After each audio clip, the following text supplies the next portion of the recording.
Mga kabayan, kamusta po? Si Kamanong po, inyong lingkod. Nagbabalik po muli para po magkomento po sa inyo dito po sa Tambayan mga kabayan. Samahan niyo po inyong lingkod. Magkomentohan na po tayo mga kababayan. Umpisa na po natin.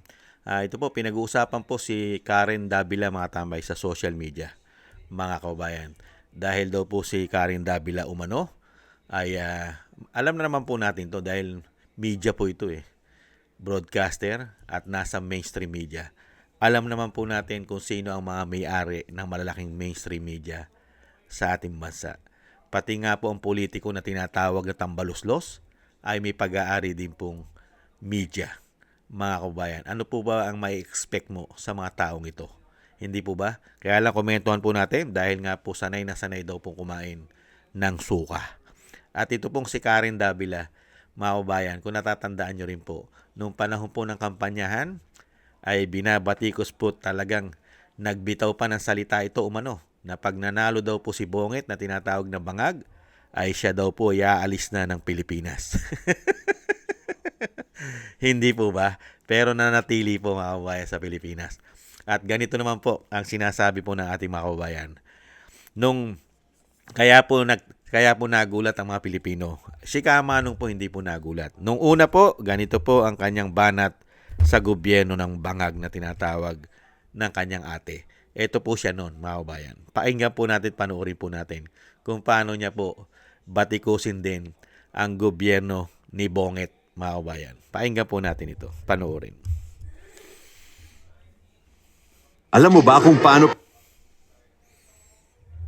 Nag-iimbestiga tayo but it seems it's a whole government, sindikato, ang buong gobyerno, ahensya, pati ang legislature. Pwedeng buong gobyerno makulong na. Nag-iimbestiga tayo but it seems it's a whole government, sindikato, ang buong gobyerno, ahensya, pati ang legislature. Pwedeng buong gobyerno makulong na.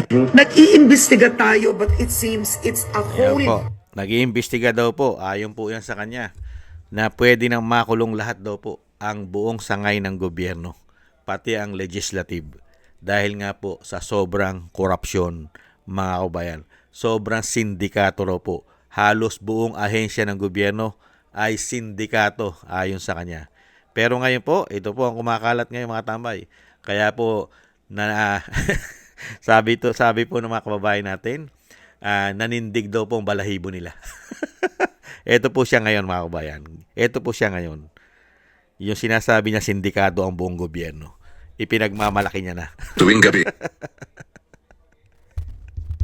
Ladies and gentlemen, to put his own trademark on the chairship of the Philippines, let's all welcome the President of the Republic of the Philippines, His Excellency Ferdinand Marcos Jr. And this administration is building its legacy. I didn't even know that his father was one of the early founders, one of the first presidents who had founded ASEAN. And he will be ending his administration in the next 2 years, chairing ASEAN. Ayan po katambay.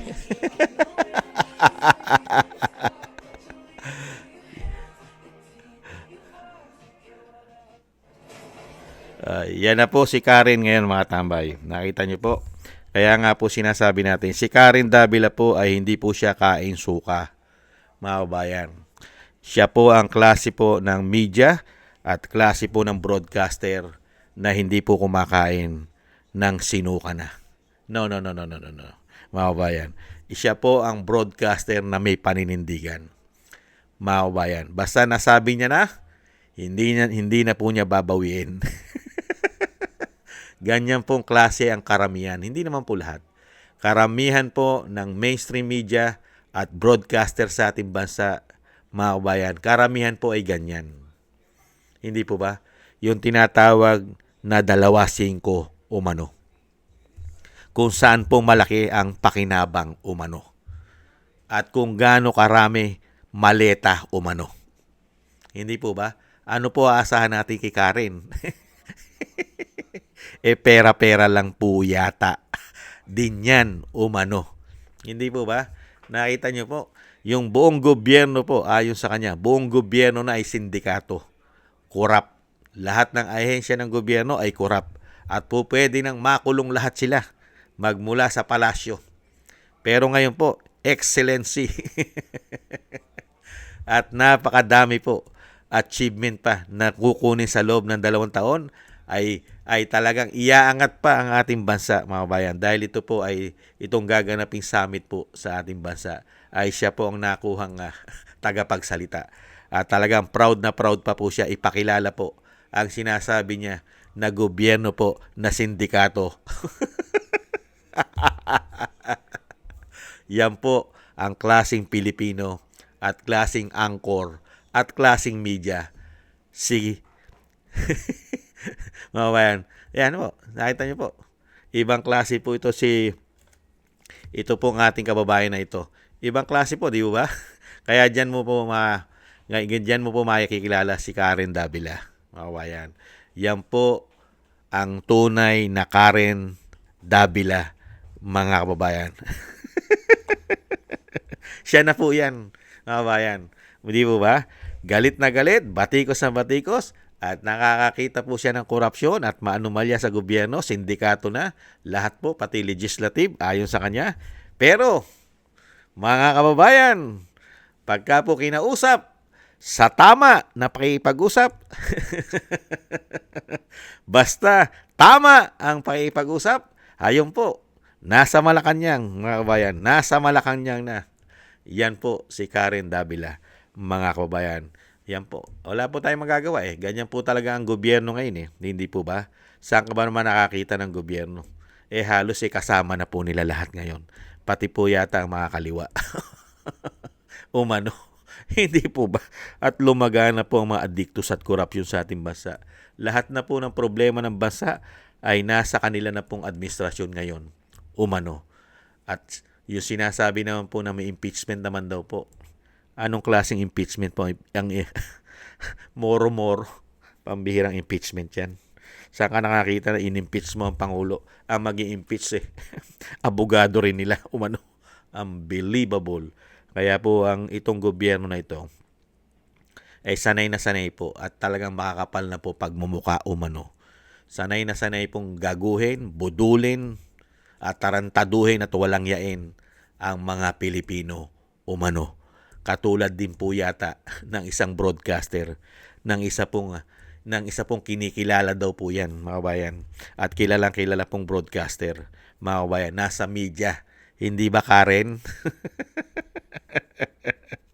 Yan po, mga kabayan, si Karen Davila na pinag-uusapan po ngayon sa social media. Yung binabatikos niya po na gobyerno na bangag na tinatawag na bongit ng kanyang ate, ayan po, hindi niya po hinihimod ngayon at hindi niya po pinagmamalaki. Dahil nga po yung sobrang korap at wala halos achievement sa bansa dahil nga po korap ay pinagmamalaki niya pa. Mga kabayan, pati po ang kanyang ama ay pinagmamalaki po. Ang dating Pangulong Marcos Sr. ay pinagmamalaki na po ngayon ni Karen. Ibang klasika Karen. At pati ang anak ay pinagmamalaki na gaganda at pagagandahin ang ekonomiya ng bansa sa mga susunod pang 2 taon. Mga kababayan, handa na ang bansa na tumanggap ng malalaki, mga mamumuhunan sa ating bansa. Handa na raw po ang Pilipinas, mga kababayan. Pero ang tanong, ang mga dayuhan ba'y handa na mamuhunan sa ating bansa? Handa na po ba? Ayon kay Karen, ang Pilipinas ay handa na rin eh. Handa nang tumanggap ng mga mamumuhunan sa ating bansa. Ang tanong, yung mga dayuhan ba'y handang mamuhunan sa ating bansa? Sa ganitong sitwasyon ng bansa, may issue ng pulburon, korupsyon, ang buong gobyerno, ayon kay Karen mismo, ayon kay Karen, buong gobyerno ay sindikato. Sino mamumuhunan sa bansa mo? At bagsak ang iyong trust at approval rating sa mga Pilipino. Negative ka na. Ibang klase si Karen. Basta po yata sa maleta ang pinag-uusapan, basta may maleta ang pag-uusap. Lahat po ng batikos at lahat na nakikita pong kapalpakan sa gobyerno ni Karen ay mabubura po lahat yan. Basta may maleta. Umano. Yan po ang klase ng pagkatao na meron po yata itong si Karen umano. Mga kababayan, mabuhay ka Karen. Baka masama ka na rin Karen doon sa sinasabi ni Cara David. Baka sa wish ni Kara David ay masama na rin po si Karen. Hindi kaya, mga kababayan? Maraming salamat po sa gusto po ng ating Tambayang Makabayan sa YouTube at TikTok. At ganun din po sa mga subscribers po natin. Mabuhay po kayo. Shoutout po sa inyo lahat. At sa mga nagbibigay po ng komento nyo, like, share, and subscribe. Thank you po. Mabuhay po kayo. Shoutout po sa inyo lahat. At shoutout po kay Jesus Valdepeña. At shoutout din po sa mga nagbibigay po ng tulong at biyaya. Thank you po kay Eric Hershaw ng Canada, kay Tatay Nick ng Canada, kay Annie Jo, ako si Phil Balance Vision TV, Gayat Shena, Kingston ng Hong Kong, Jake Yahut ng Maisog, California, USA, Gina Ray ng Berlin, Germany, Julieta ng Sydney, Australia, at Baby Roman Ate Isa ng Cagayan. Maraming salamat po, shoutout po sa inyo lahat at ingat-ingat po kayo sa inyo pong mga paggawa. At syempre po yung dasal at panalangin po natin, magkaisa po tayo ng ating buong sambayanan at ang pamilya Duterte, ang ating Vice President.